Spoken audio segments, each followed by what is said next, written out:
Hello, ladies and gentlemen, and welcome to the Poor Man's Arsenal. My name is Otto, and today we're going over the Centurion 11 by Century Arms. But before we get into that, I just wanted to say that I had taken a little break, even though I had just started, because I was in between jobs for a moment, and I needed to ensure stability in my household. So I haven't gotten to the EG220 yet with the part 2, but that will be getting done here soon. And alongside this one will be getting done as well. But that being said, let's get into it. The Centurion 11 comes in this case right here. It looks very good. It's very durable. It looks great. Opening it up, you got your manual.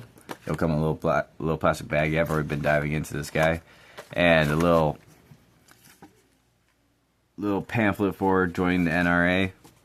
Comes with a trigger guard lock and a chamber flag. It's got a little brass brush, a little soft brush, cleaning rod. Let's get into the firearm. These Centurion firearms are coming out of Turkey. These are Turkish-made firearms, and granted, I'm not a big fan of Turkish firearms, simply because I've seen a lot of them have issues, especially with a lot of my friends that have them. Like my buddy had a Citadel double barrel, and it had a warped or out of spec sear on it, where you pulled the trigger and both barrels went at the same time. Sounds kind of fun, but that's a big problem. And it was a brand new shotgun. But I have high hopes for this one, because I've seen a lot of good reviews on YouTube about these firearms, and I wanted to see for myself if that's the case. Because I saw a while back, I saw Mr. Guns and Gear do a review of the Browning high power, the Centurion 14, and I'm probably going to have one of those on this channel down the road also, because it looks so sleek, so clean, and this coming out of the box fresh, it had no marks on it. It has marks on it right now because got some greasy fingers.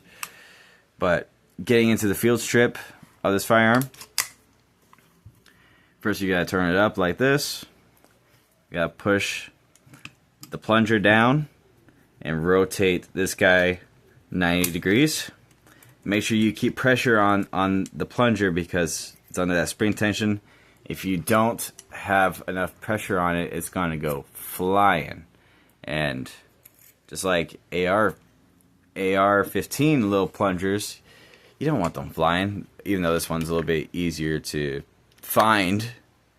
But once you have that once you have the bushing pushed over, you can pull both these out fairly easy. If you can't pull it out, it's not a big deal. Just leave the spring in there. Like, sometimes the spring is tough to get out. So then you're going to rotate the bushing counterclockwise, and it'll come right out just like so. And now we're going to, there's a little groove right here, a little detent right there. Right there is where you're going to pull out the slide stop by pushing on this little button right here. And it'll come out nice and easy. Getting it back in is a little trickier, but taking it out is nice and easy. And then the slide should just go right out the front. Now this part right here is what captures the spring on the inside. And then with your barrel, you're just gonna pull it right out the front. You gotta push that down, I guess. Then come right out the front. And this is where you would do most of your cleaning and minor maintenance of your firearm.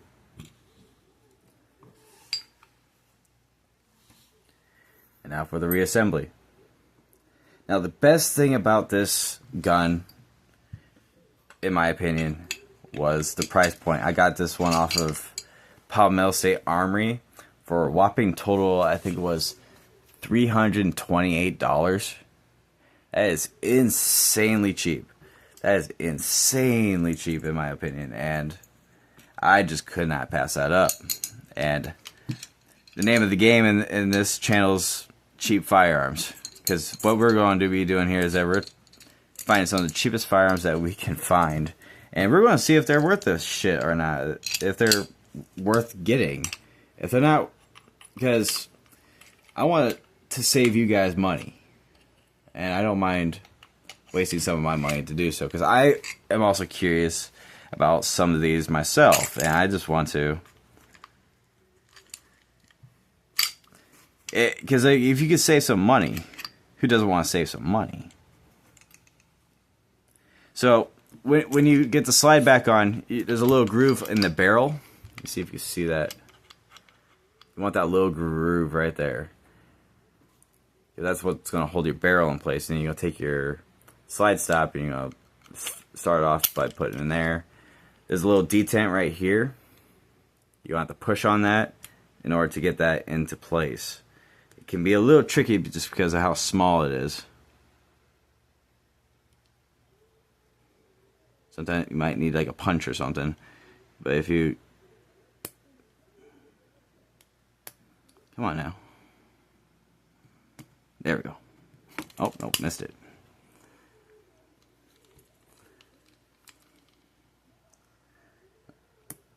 There we go. And I didn't have it in the right spot. But the slide, you have to have it on that little detent there. On that half cut out slot right there. Easy.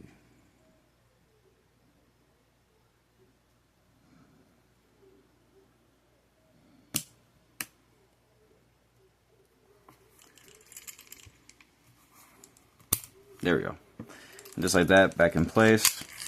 Now you're gonna bring it back up, put your bushing back in. Sorry, I wasn't looking at my camera there for a moment. Hopefully you got to see most of that video. I wasn't paying too much attention. Oh, before I do that, let's move that over to the clockwise position, the 90 degrees. So, because otherwise the bushing will come undone while you're trying to realign it.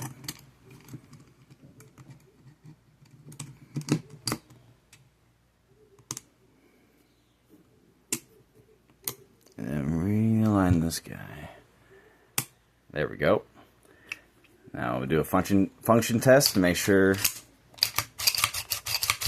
everything's correct.